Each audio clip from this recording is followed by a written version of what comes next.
Sítio Histórico Nacional de Fort Riley, Carolina do Norte. Há mais de 400 anos, este foi o local de uma colônia chamada Roanoke, o primeiro assentamento inglês na América do Norte.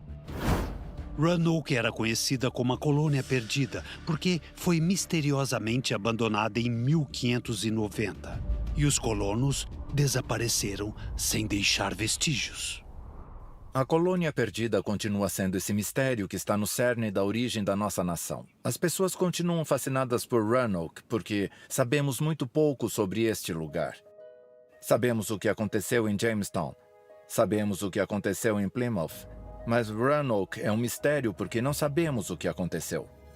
Em 1587, um cartógrafo inglês chamado John White foi contratado para fundar uma nova colônia na ilha de Roanoke, que havia sido tomada por uma expedição britânica ao Novo Mundo 2 anos antes.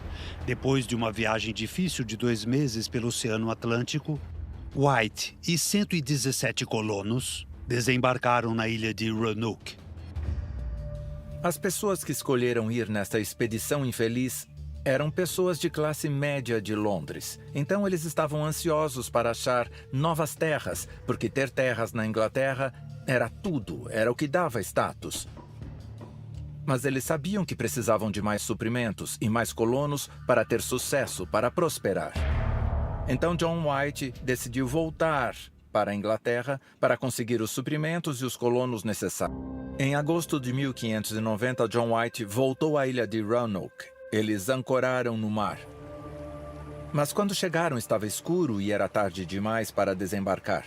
Mas John White ficou feliz, porque ele viu uma fogueira ao longe e supôs que os colonos estavam lá esperando por ele. Talvez até tivessem visto o navio dele, e então acenderam uma fogueira para guiá-lo. Na manhã seguinte, White desembarcou, esperando encontrar os colonos lá para recebê-lo de volta. Mas, para sua surpresa, não havia sinal deles. O assentamento estava completamente abandonado. John White voltou para Roanoke, mas não havia sinal de ninguém, e ele viu que todas as casas foram derrubadas. E em seu lugar estava um forte de defesa muito bem construído. E aí começou o mistério. Tinha aquele novo forte que não existia lá em 1587, quando ele saiu de lá, e o lugar estava deserto. Para onde eles foram? Por fim, John White encontrou uma pista enigmática sobre o paradeiro dos colonos. Ele encontrou a palavra Croatoan, misteriosamente esculpida num poste de madeira.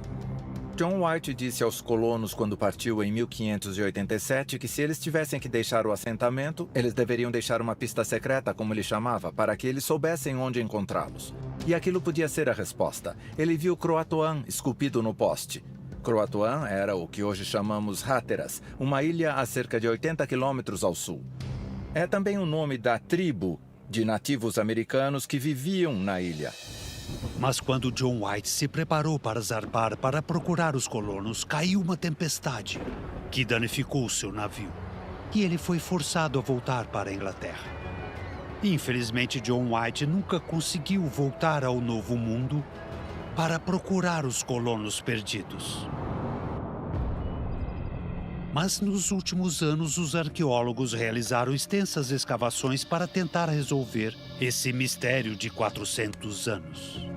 Os arqueólogos têm escavado em Hatteras, que era chamada de Croatoan, e eles encontraram algumas evidências importantes. A primeira evidência mais importante encontrada foi um anel de ouro feito na época elisabetana. Isso foi importante porque ele parecia indicar a possibilidade de que pelo menos um dos colonos tenha chegado à ilha Croatoan. E outra equipe concorrente estava escavando na ilha Hatteras. E o que eles acharam foi muito intrigante. Eles descobriram o punho de uma espada da era elisabetana, que foi encontrada numa aldeia nativa americana. Agora, se isso pertenceu ou não a um colono perdido ainda está sendo estudado. É possível que alguns tenham vivido bastante para formar família e que tenha havido miscigenação com os croatoanos. Mas mesmo com toda a arqueologia realizada, não temos esqueletos. Onde eles estão? Isso é um mistério.